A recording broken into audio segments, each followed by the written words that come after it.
സ്വാശ്രയ മെഡിക്കൽ പ്രവേശന ചർച്ചയിൽ ധാരണയായില്ല. സർക്കാരിന് വിട്ടു നൽകിയ 30% മെറിറ്റ് സീറ്റിലെ ഫീസിലാണ് തർക്കം നിലനിൽക്കുന്നത്. മെറിറ്റ് സീറ്റിൽ മാറ്റം വരുത്താൻ സാധിക്കില്ലെന്ന് ആരോഗ്യമന്ത്രി കെ ശൈലജ വ്യക്തമാക്കി.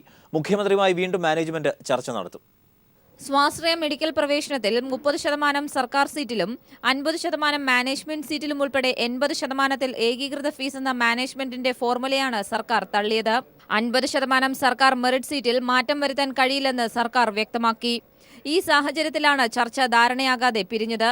മുഖ്യമന്ത്രിയുടെ സാന്നിധ്യത്തിൽ തുടർ ചർച്ച ഉടൻ നടക്കുമെന്ന് ആരോഗ്യമന്ത്രി കെ ശൈലജ പറഞ്ഞു. സബ്സിഡി അനുഭവിക്കുന്ന ഈ 50% മെറിറ്റ് സീറ്റിൽ മാറ്റം വരുത്താൻ കഴിയില്ല എന്നുള്ള സമീപനം തന്നെയാണ് ഞങ്ങൾ ഇന്നും സ്വീകരിച്ചത്. അതിൽ വർധനവുണ്ടാക്കാൻ കഴിയില്ല എന്നുള്ളത്.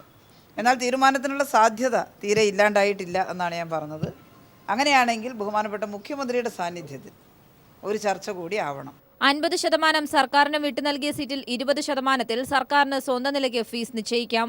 35% മാനേജ്മെന്റ് സീറ്റിൽ 10 മുതൽ 12 ലക്ഷം രൂപ വരെയും NRI സീറ്റിൽ 15 മുതൽ 20 ലക്ഷം രൂപ വരെയുമാണ് മാനേജ്മെന്റുകൾ ആവശ്യപ്പെടുന്നത്. ശേഷിക്കുന്ന 30%-ൽ മുഖ്യമന്ത്രിയുമായുള്ള ചർച്ചയെ അനുകൂലമായി കാണുന്നതായി മാനേജ്മെന്റ് പ്രതിനിധികൾ പറഞ്ഞു. ഈ 30%-നെ പറ്റിയിട്ടാണ് തർക്കം. അല്ല, മാനേജ്മെന്റുകൾ ഏകീകൃത ഫീസ് ആവശ്യപ്പെടുന്നു. അതാണ് അതിന്റെ കാര്യം. ഏകീകൃത ഫീസ്. അപ്പോൾ ഏകീകൃത ഫീസിൽ നിന്ന് അങ്ങോട്ടോ ഇങ്ങോട്ടോ മാറ്റം വേണമെങ്കിൽ തീർച്ചയായും. എന്നാൽ മെറിറ്റിനു പുറമെ NRI മാനേജ്മെന്റ് സീറ്റിലും വൻതോതിലുള്ള ഫീസ് വർധനവ് സർക്കാർ അംഗീകരിക്കില്ല. മുഖ്യമന്ത്രിയുമായുള്ള ചർച്ചയിൽ തീരുമാനമായില്ലെങ്കിൽ മറ്റ് പ്രവേശന നടപടികളുമായി മുന്നോട്ടു പോകാനാണ് സർക്കാർ തീരുമാനം. News bureau, Thiruvananthapuram. ദേവസ്വം ബോർഡിന് കീഴിലുള്ള ക്ഷേത്രങ്ങളിൽ RSS നടത്തുന്ന അനധികൃത പ്രവർത്തനങ്ങൾക്കെതിരെ നടപടി സ്വീകരിക്കുമെന്ന് ദേവസ്വം മന്ത്രി കടകംപള്ളി സുരേന്ദ്രൻ. ക്ഷേത്രങ്ങൾ ആയുധപ്പുരകളാക്കി മാറ്റുന്നുവെന്ന് വിശ്വാസികളുടെ പരാതിയുണ്ടെന്നും മന്ത്രി. അതേസമയം RSS പരിശീലനം സംബന്ധിച്ച് പരാതിയുണ്ടെങ്കിൽ അക്കാര്യം അവർ തന്നെ പരിഹരിച്ചുകൊള്ളുമെന്ന് BJP നേതാവ് MD രമേശ് പറഞ്ഞു. ദേവസ്വം ബോർഡിന് കീഴിലുള്ള ക്ഷേത്രങ്ങളിൽ RSS ഉൾപ്പെടെയുള്ള സംഘടനകൾ നടത്തിവരുന്ന അനധികൃത പ്രവർത്തനങ്ങളെക്കുറിച്ച് നിരവധി പരാതികളാണ് ദിവസേന ലഭിക്കുന്നത്. ഈ സാഹചര്യത്തിൽ ഇത് സംബന്ധിച്ച് പൊതുസമൂഹത്തിൽ നിലനിൽക്കുന്ന ആശങ്കകൾ മാറ്റേണ്ടതുണ്ട്. ക്ഷേത്രങ്ങൾ ആചാരങ്ങളുടെയും വിശ്വാസങ്ങളുടെയും കേന്ദ്രമാണെന്നും കടകംപള്ളി സുരേന്ദ്രൻ ഫേസ്ബുക്ക് പോസ്റ്റിൽ കുറിച്ചു. വിശ്വാസികളെ ക്ഷേത്രങ്ങളിൽ നിന്നും അകറ്റി ക്ഷേത്രങ്ങളെ ആയുധപ്പുരകളാക്കി മാറ്റാനാണ് RSS ശാഖയും ആയുധപരിശീലനവും നടത്തുക വഴി ശ്രമിക്കുന്നത്. നാടിൻ്റെ മതേതര സ്വഭാവവും സമാധാന അന്തരീക്ഷവും തകർക്കുന്ന ഇത്തരം സാമൂഹ്യവിരുദ്ധ പ്രവർത്തനങ്ങളുടെ കേന്ദ്രമായി ക്ഷേത്രങ്ങളെ മാറ്റാൻ അനുവദിക്കില്ല. വിശ്വാസികളുടെ പരാതികളിൽ അടിയന്തര നടപടികൾ സ്വീകരിക്കുമെന്നും മന്ത്രി വ്യക്തമാക്കി. അത് നമുക്ക് അനുവദിക്കാൻ സാധിക്കില്ല. യഥാർത്ഥ വിശ്വാസികളെ സംബന്ധിച്ചിടത്തോളം അമ്പല പരിസരത്ത് വരാൻ തന്നെ അവർ ഭയപ്പെടുകയാണ്, ഇത്തരം ആയുധ പരിശീലനം നടക്കുന്ന അമ്പലങ്ങളിൽ. അതുകൊണ്ട് വിശ്വാസികളുടെ താല്പര്യങ്ങൾ സംരക്ഷിക്കുക എന്നുള്ളത് പ്രഖ്യാപിതമായിട്ടുള്ള ഒരു ലക്ഷ്യമായിട്ട് അംഗീകരിച്ച ഗവൺമെൻറ് എന്നുള്ള നിലയിൽ ഇത്തരം കൊള്ളരുതായ്മകളെ നമുക്ക് അംഗീകരിക്കാൻ സാധിക്കില്ല. അതേസമയം RSS ശാഖകൾ നടത്തുന്നത് നിയമപരമായാണെന്ന് BJP സംസ്ഥാന ജനറൽ സെക്രട്ടറി MT രമേശ് പറഞ്ഞു. ശാഖകൾ നടത്തുന്നത് സംബന്ധിച്ച് പരാതികളുണ്ടെങ്കിൽ RSS തന്നെ പരിഹരിച്ചോളുമെന്നും MT രമേശ് കോഴിക്കോട്ട് പറഞ്ഞു. RSSന്റെ ശാഖകൾ പ്രവർത്തിക്കുന്നത് നിയമവിധേയമായിട്ടുള്ള മാർഗത്തിലൂടെയാണ്. അങ്ങനെ ശാഖകൾ പ്രവർത്തിക്കുന്നതിനെ സംബന്ധിച്ച് ഏതെങ്കിലും ക്ഷേത്ര കമ്മിറ്റികൾക്ക് പരാതിയുണ്ടെങ്കിൽ ആ പരാതി അവർ പരിഹരിച്ചുകൊള്ളും. News bureau, Thiruvananthapuram, Kozhikode. People impact സ്ഥാനക്കയറ്റത്തിനായി വ്യാജരേഖ ചമച്ച ദില്ലി കേരള ഹൗസിലെ 3 ജീവനക്കാർക്ക് suspension. Vasumohan Pillai, R Bijukumar, C Sasidharan എന്നിവരെയാണ് സസ്പെൻഡ് ചെയ്തത്. ഇവർക്കെതിരെ ക്രിമിനൽ നിയമ നടപടികൾ സ്വീകരിക്കാനും വിജിലൻസ് അന്വേഷണത്തിനും പൊതുഭരണ വകുപ്പ് ശുപാർശ ചെയ്തു. വ്യാജരേഖ ചമച്ച വാർത്ത പീപ്പിൾ TV ആണ് പുറത്തു കൊണ്ടുവന്നത്. കോൺഗ്രസ് അനുകൂല സംഘടനാ നേതാക്കളായ 3 ജീവനക്കാർ കഴിഞ്ഞ UDF സർക്കാരിന്റെ കാലത്താണ് വ്യാജ വിദ്യാഭ്യാസ രേഖകൾ സമർപ്പിച്ച് സ്ഥാനക്കയറ്റം നേടിയത്. ഇവർ നൽകിയ സർട്ടിഫിക്കറ്റുകൾ വ്യാജമാണെന്ന് എംപ്ലോയ്മെന്റ് ആൻഡ് ട്രെയിനിംഗ് വിഭാഗം കണ്ടെത്തിയിരുന്നു. രേഖകളുടെ പകർപ്പുകൾ സഹിതം പീപ്പിൾ TVയാണ് ഈ വാർത്ത പുറത്തുവിട്ടത്. സംഭവം വിവാദമായതോടെ അന്നത്തെ UDF സർക്കാർ സ്ഥാനക്കയറ്റം റദ്ദു ചെയ്യുകയും അച്ചടക്ക നടപടി ശാസനയിൽ ഒതുക്കുകയും ചെയ്തു. വ്യാജരേഖ ചമക്കൽ ക്രിമിനൽ കുറ്റമാണെന്നും കർശന നടപടി വേണമെന്നും ആവശ്യപ്പെട്ട് ഓം മംഗലശ്ശേരി എന്നയാൾ ദില്ലി ഹൈക്കോടതിയെ സമീപിച്ചു. ഇതിനെ തുടർന്നാണ് കേസ് സംസ്ഥാന സർക്കാർ വീണ്ടും പരിശോധിച്ചത്. ഈ വിഷയത്തിൽ ഗുരുതരമായ ക്രമക്കേടുകളും നടപടിക്രമങ്ങളിൽ പാളിച്ചയും വന്നിട്ടുണ്ടെന്ന് സർക്കാർ കണ്ടെത്തി. ഇതിനെ തുടർന്നാണ് അടിയന്തരമായി 3 പേരെയും സസ്പെൻഡ് ചെയ്യാൻ നിർദ്ദേശിച്ച് പൊതുഭരണ വകുപ്പ് ഉത്തരവിട്ടത്. വ്യാജരേഖ ചമച്ചവർക്കെതിരെ ക്രിമിനൽ നിയമ നടപടികൾ സ്വീകരിക്കാനും വിജിലൻസ് അന്വേഷണത്തിനും ശുപാർശ ചെയ്തിട്ടുണ്ട്. M Santhosh, news bureau, Delhi. Kadakampally കേസിൽ നുണപരിശോധനയ്ക്ക് സമ്മതമല്ലെന്ന് ആരോപണ വിധേയരിൽ പ്രധാനിയായ AM അഷ്റഫ്. മുൻ വില്ലേജ് ഓഫീസർമാർ അടക്കമുള്ള 4 പേർ നുണപരിശോധനയ്ക്ക് സമ്മതിച്ചു. കടകംപള്ളി കേസിൽ റവന്യൂ അധികാരികളടക്കമുള്ള 5 പേർക്ക് നുണപരിശോധന വേണമെന്നതായിരുന്നു CBI കോടതിയിലെടുത്ത നിലപാട്. കോടതിയിൽ സമർപ്പിച്ച ഈ ആവശ്യത്തെ ആരോപണ വിധേയരായ 4 പേർ പിന്തുണച്ചപ്പോൾ ഒരാൾ എതിർത്തു. ഭൂമി തട്ടിപ്പ് കേസിൽ പ്രധാന ആരോപണ വിധേയനായ AM അഷ്റഫാണ് നുണപരിശോധനയ്ക്ക് സമ്മതമല്ലെന്ന് അറിയിച്ചത്. എന്നാൽ ആധാരമെഴുത്ത് അസോസിയേഷൻ നേതാവ് RK ജയൻ, മുൻ village officer Mohanan, deputy tahsildar Lalimol, village assistant V Sujan എന്നിവർ നുണപരിശോധനയ്ക്ക് സമ്മതമാണെന്ന് അറിയിച്ചിട്ടുണ്ട്. 1976 മരണപ്പെട്ട അബ്ദുൾ റഹ്മാൻ കുഞ്ഞിൻ്റെ പേരിൽ 3587 നമ്പർ തണ്ടപ്പേരിൽ വ്യാജരേഖ ചമച്ചു എന്ന ആരോപണം നേരിടുന്ന ആളാണ് AM അഷ്റഫ്. ആരോപണ വിധേയരായ മുൻ റവന്യൂ അധികാരികൾ നുണപരിശോധനയ്ക്ക് സമ്മതം അറിയിച്ചത് ഏറെ സുപ്രധാനമാണ്. കേസിൽ ആരോപണ വിധേയനായ AM അഷ്റഫ് വിസമ്മതം അറിയിച്ചുവെങ്കിലും റവന്യൂ അധികാരികളെ നുണപരിശോധനയ്ക്ക് വിധേയമാക്കുന്നതോടെ അഷ്റഫിലേക്ക് എത്തിച്ചേരാനാവുന്ന എന്തെങ്കിലും ലഭിച്ചേക്കുമെന്നാണ് അന്വേഷണ സംഘത്തിൻ്റെ പ്രതീക്ഷ. കേസിൽ നുണപരിശോധനയ്ക്ക് സമ്മതം അറിയിച്ച 4 പേരെയും കോടതി ഉത്തരവിൻ്റെ അടിസ്ഥാനത്തിൽ സംസ്ഥാനത്തിന് പുറത്തെ ലാബിൽ കൊണ്ടുപോകാനാണ് CBIയുടെ നീക്കം. എസ് ജീവൻകുമാർ, തിരുവനന്തപുരം. തീവണ്ടി പാളം തെറ്റിയതിനെ തുടർന്ന് തകരാറിലായ അങ്കമാലി കറുകുറ്റി വഴിയുള്ള ട്രെയിൻ ഗതാഗതം ഭാഗികമായി പുനഃസ്ഥാപിച്ചു. 2 ട്രാക്കുകളും സർവീസിനായി തയ്യാറായി. നാളത്തോടെ സർവീസുകൾ പൂർണ്ണ രീതിയിലാകും. തിരുവനന്തപുരം മംഗലാപുരം എക്സ്പ്രസ് തീവണ്ടിയുടെ 12 ബോഗികൾ ഞായറാഴ്ച പുലർച്ചെയോടെ അങ്കമാലി കറുകുറ്റിയിൽ പാളം തെറ്റിയതായിരുന്നു ഗതാഗതം തടസ്സപ്പെടുത്തിയത്. പാളം ഞെരിഞ്ഞമർന്ന് പൊട്ടിയതായിരുന്നു അപകട കാരണം. പാളത്തിൽ നിന്ന് തെന്നിമാറിയ ബോഗികൾ എതിർപ്പാളത്തിലേക്ക് ചെരിഞ്ഞെങ്കിലും വണ്ടി മറിയാതിരുന്നത് അപകടത്തിന്റെ വ്യാപ്തി കുറച്ചു. താറുമാറായ ഗതാഗതം രാവിലെ 7:15ഓടെയാണ് പുനഃസ്ഥാപിച്ചത്.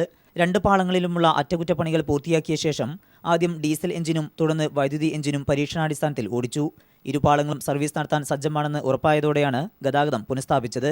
അതേസമയം ഏതാനും സർവീസുകൾ ഇന്നും റദ്ദാക്കിയിട്ടുണ്ട്. Ernakulam Guruvayur intercity express, Guruvayur Ernakulam intercity express, Palakkad Ernakulam MEMU, Ernakulam Nilambur, Shoranur Ernakulam, Guruvayur Punalur എന്നിവയാണ് റദ്ദാക്കിയത്. സർവീസുകൾ നാളെയോടെ മാത്രമേ സാധാരണ നിലയിലാവുകയുള്ളൂ എന്ന് റെയിൽവേ അറിയിച്ചു. കറുകുറ്റി സ്റ്റേഷൻ മാസ്റ്റർ ബാബു വർഗീസ് സമയോചിതമായി ഇടപെട്ട് പാളം തെറ്റിയ തീവണ്ടിക്കെതിരെ വന്ന ചെന്നൈ തിരുവനന്തപുരം സൂപ്പർഫാസ്റ്റിന് കടന്നുപോകാൻ സിഗ്നൽ കൊടുക്കാതിരുന്നതാണ് വൻ ദുരന്തം ഒഴിവാക്കിയത്. News bureau, Kochi. Thiruvananthapuram Mangalapuram express പാളം തെറ്റിയതുമായി ബന്ധപ്പെട്ട് ഒരാളെ സസ്പെൻഡ് ചെയ്തതായി വന്ന വാർത്തകളെ നിഷേധിച്ച ഏരിയ മാനേജർ ഡോക്ടർ രാജേഷ് ചന്ദ്രൻ ആരെയെങ്കിലും സസ്പെൻഡ് ചെയ്തതായി അറിയില്ല. ഇത്തരം കാര്യങ്ങൾ തന്റെ അധികാരപരിധിയിൽ വരുന്നതല്ലെന്നും രാജേഷ് ചന്ദ്രൻ പീപ്പിൾ ടിവിയോട് പറഞ്ഞു. ദക്ഷിണ railway deputy GM PK Mishra അപകടസ്ഥലം സന്ദർശിച്ച ശേഷം അപകട കാരണം സംബന്ധിച്ച് പറഞ്ഞ സാധ്യതകൾ ഇപ്രകാരമായിരുന്നു. 1. പാളത്തിൽ വിള്ളലുണ്ടായതാകാം. അതല്ലെങ്കിൽ ബോഗികൾക്കുണ്ടായ എന്തെങ്കിലും പിഴവുകൊണ്ടാകാം തിരുവനന്തപുരം മംഗലാപുരം എക്സ്പ്രസിന് പാളം തെറ്റിയത്. അപകട കാരണം സംബന്ധിച്ച അവ്യക്തത നിലനിൽക്കുമ്പോൾ അപകട കാരണം പാളത്തിലുണ്ടായ വിള്ളലാണെന്നും ഉദ്യോഗസ്ഥരുടെ പിഴവാണ് ഇതിന് കാരണമെന്നും കുറ്റക്കാരനായ ഒരു ഉദ്യോഗസ്ഥനെ സസ്പെൻഡ് ചെയ്തെന്നും തരത്തിൽ തന്റേതായി പുറത്തുവന്ന വാർത്തകളെ ഏരിയ മാനേജർ ഡോക്ടർ രാജേഷ് ചന്ദ്രൻ നിഷേധിച്ചു. എനിക്കതിനകത്ത് യാതൊരു ഇൻവോൾവ്മെന്റും ഇല്ല. എനിക്കതൊരു പവറും ഇല്ല. ഞാൻ ഈ എഞ്ചിനീയറിംഗ് നോക്കുന്നതേ ഇല്ല. ഞാൻ ഓപ്പറേറ്റിംഗ് ഓഫീസറാണ്. എൻക്വയറി നാളെ ഉണ്ട്, ടോപ്പ് ലെവൽ എൻക്വയറി ഉണ്ട് നാളെ. അതിൻ്റെ പ്രിപ്പറേഷൻസ് ആണ് ഞാനിപ്പോൾ ചെയ്തുകൊണ്ടിരിക്കുന്നത്. അല്ലാതെ ഈ സസ്പെൻഷൻ്റെ കാര്യം അതിനെക്കുറിച്ചൊന്നും എനിക്കൊരു പിടുത്തമില്ല. അത് എൻ്റെ ഡിപ്പാർട്ട്മെൻറ്റേ അല്ല ആക്ച്വലി. അതിനെനിക്ക് യാതൊരു അതോറിറ്റിയും ഇല്ല. ഇതൊന്നും ഞാൻ പറഞ്ഞിട്ടില്ല. എനിക്കറിയത്തില്ല. അറിയാവുന്ന കാര്യമില്ല എനിക്ക് പറയാനൊക്കത്തുള്ളൂ. എനിക്കറിയില്ല. താനൊരു ഓപ്പറേറ്റിംഗ് ഓഫീസർ മാത്രമാണ്. അപകട കാരണം സംബന്ധിച്ചും സസ്പെൻഷൻ സംബന്ധിച്ചുമൊക്കെ പറയേണ്ടത് താനല്ല. തന്റെ അധികാര പരിധിയിൽ വരുന്നതല്ല ഇത്തരം കാര്യങ്ങൾ. എഞ്ചിനീയറിംഗ്, മെക്കാനിക്കൽ, ഇലക്ട്രിക്കൽ വിഭാഗങ്ങളും സുരക്ഷാ വിഭാഗവും ചേർന്നാണ് ഇത്തരം കാര്യങ്ങൾ പരിശോധിക്കുന്നത്. അന്വേഷണത്തിനായി ദക്ഷിണ റെയിൽവേ ചീഫ് സെക്യൂരിറ്റി ഓഫീസറുടെ നേതൃത്വത്തിൽ 4 പേരടങ്ങിയ ഉന്നത സംഘം നാളെ കൊച്ചിയിൽ യോഗം ചേരും. പാളത്തിലെ വിള്ളലാണോ അപകട കാരണമെന്ന് സ്ഥിരീകരിക്കുക ഈ അന്വേഷണ സംഘമാകും. ട്രാക്കിന്റെ ഫിറ്റ്നസ്, കോച്ചുകളുടെ ഫിറ്റ്നസ്, ലോക്കോ പൈലറ്റ് സ്പീഡ് സംബന്ധിച്ച കാര്യങ്ങളെല്ലാം സംഘത്തിന്റെ അന്വേഷണ പരിധിയിൽ വരും. News bureau, Kochi. അപകട ഭീഷണി ഉയർത്തി റെയിൽവേയുടെ ഇന്ധന വിതരണം. ഇന്ധന നീക്കത്തിന് ഉപയോഗിക്കുന്നതിലേറെയും കാലപ്പഴക്കം ചെന്ന വാഗനുകളാണ്. സുരക്ഷാ മാനദണ്ഡങ്ങൾ പാലിക്കാതെയാണ് ഇന്ധന നീക്കം നടക്കുന്നത്. കാലപ്പഴക്കം ചെന്ന വാഗനിൽ നിന്ന് പെട്രോൾ ഒലിച്ചിറങ്ങുന്നതിന്റെ ദൃശ്യങ്ങൾ പീപ്പിൾ TV പുറത്തുവിട്ടു. പെട്രോളിയം ഉൽപ്പന്നങ്ങളുടെ വാഗണുകൾ വഴിയുള്ള വിതരണം വളരെ ലാഘവത്തോടെയാണ് റെയിൽവേ കൈകാര്യം ചെയ്യുന്നത്. പെട്രോളിയം ഉൽപ്പന്നങ്ങൾ കൊണ്ടുപോകുന്ന വാഗണുകളിലേറെയും കാലപ്പഴക്കം ചെന്നവയാണ്. കോട്ടയം ചങ്ങനാശ്ശേരി പാതയിലൂടെ കടന്നുപോയ ഇന്ധന വാഗണിൽ നിന്ന് പെട്രോൾ ഒലിച്ചിറങ്ങുന്ന ഈ ദൃശ്യങ്ങൾ വാഗണുകളുടെ കാലപ്പഴക്കത്തെ ശരിവെക്കുന്നതാണ്. പാസഞ്ചർ ട്രെയിനുകളുടെ കാലപ്പഴക്കം മനസ്സിലാക്കാൻ കഴിയുന്നത് പോലെയുള്ള സംവിധാനം ചരക്ക് നീക്ക മേഖലയിലില്ല. വ്യക്തമായ സുരക്ഷാ മാനദണ്ഡങ്ങൾ പാലിക്കാതെയുള്ള ഇന്ധന നീക്കത്തിനിടയിൽ പാളത്തിൽ നിന്നുള്ള ഒരു തീപ്പൊരി മതി എല്ലാം എരിഞ്ഞടങ്ങാൻ. പൊതുഗതാഗത സംരക്ഷണ സമിതി പ്രസിഡന്റ് ഡിജോ കാപ്പൻ പഴയ ബോഗികൾക്കകത്ത് പെട്രോളും ഡീസലും കൊണ്ടുപോകുന്നത് കൊണ്ടുണ്ടാകുന്ന ഒരു അപകടം. അപ്പോൾ അതിൽ നിന്ന് തുള്ളിയായി പെട്രോൾ വീണുകൊണ്ടിരിക്കുക. ഇതിനൊന്ന് തീ പിടിച്ചാൽ ഉണ്ടാകാവുന്നത് നമ്മുടെ ഹിരോഷിമയിലൊക്കെ ഉണ്ടായതിലും വലിയ സ്ഫോടനം ഉണ്ടാകും. മാത്രമല്ല ഇങ്ങനത്തെ വാതകം കത്തുമ്പോൾ അത് സൈഡുകളിലേക്കും കൂടെ തീ പടർന്നു പോകുമെന്ന് പറഞ്ഞു. അത് ഏത് ലക്ഷ്യത്തിലേക്കാണ് പോകുന്നതെന്ന് അറിയാൻ കഴിയില്ല. റെയിൽവേ വരുമാനത്തിന്റെ പ്രധാന ഉറവിടം ഇന്ധന വിതരണമടക്കമുള്ള ചരക്ക് നീക്കത്തിലൂടെയാണ് ലഭിക്കുന്നത്. എന്നിട്ടും ബോഗികളുടെയും വാഗണുകളുടെയും കാലാകാലങ്ങളിലുള്ള അറ്റകുറ്റപ്പണികൾക്ക് റെയിൽവേ തയ്യാറാകുന്നില്ല. ഈ സാഹചര്യത്തിൽ വാഗണുകളുടെ കാലപ്പഴക്കം പരിശോധിക്കാൻ അടിയന്തര ഇടപെടൽ വേണമെന്ന ആവശ്യമുയർന്നിട്ടുണ്ട്. മതിയായ സുരക്ഷാ സംവിധാനങ്ങൾ ഒരുക്കാതെ ലാഘവത്തോടെയാണ് റെയിൽവേ ഇത്തരത്തിൽ ഇന്ധന നീക്കം കൈകാര്യം ചെയ്യുന്നതെങ്കിൽ മറ്റൊരു വാഗൺ ട്രാജഡിയായിരിക്കും ഉണ്ടാകുക. കോട്ടയത്ത് നിന്നും TP പ്രശാന്ത്. കെ കരുണാകരന്റെ മുഖ്യമന്ത്രി സ്ഥാനം തെറിപ്പിക്കാൻ നരസിംഹറാവു ചാരക്കേസ് ആയുധമാക്കുകയായിരുന്നുവെന്ന് കെ മുരളീധരൻ MLA. ചാരക്കേസിൽ ഉൾപ്പെട്ടവർ രക്ഷപ്പെടുകയും അന്വേഷണ ഉദ്യോഗസ്ഥർ ഉന്നത സ്ഥാനങ്ങളിലെത്തുകയും ചെയ്തു. എന്നാൽ കെ കരുണാകരന് മാത്രം നഷ്ടപ്പെട്ടതൊന്നും തിരിച്ചു കിട്ടിയില്ല. ചാരക്കേസിന് പിന്നിലെ സത്യങ്ങൾ ഇനിയെങ്കിലും പുറത്തു വരണമെന്നും കെ മുരളീധരൻ പറഞ്ഞു. അട്ടിമറിക്കപ്പെട്ട ചാരക്കേസ് എന്ന പുസ്തകത്തിന്റെ പ്രകാശന ചടങ്ങിൽ പുസ്തകം ഏറ്റുവാങ്ങി സംസാരിക്കുകയായിരുന്നു മുരളീധരൻ. അപ്പോൾ കേസിൽ പ്രതികളെന്ന് സംശയിച്ചവരും കേസ് അന്വേഷിച്ചവരെല്ലാം ഉന്നത സ്ഥാനങ്ങളിലെത്തി റിട്ടയർ ചെയ്തു. ഇതിൽ കാഷ്വാലിറ്റി എന്ന് പറയുന്ന ഒരാൾ മാത്രമേ ഉള്ളൂ, അതിൻ്റെ പിതാവായിട്ടുള്ള CA കരുണാകരൻ.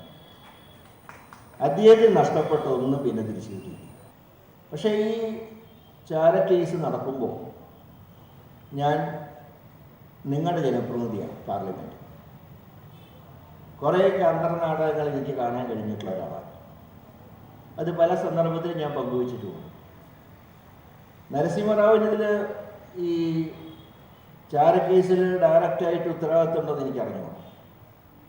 പക്ഷേ കെ കരുണാകരൻ്റെ മുഖ്യമന്ത്രി സ്ഥാനം തെറിപ്പിക്കാൻ ചാരക്കേസ് ഒരായുധമാക്കി നരസിംഹറാവ് എടുത്തു എന്ന് വാസ്തവം.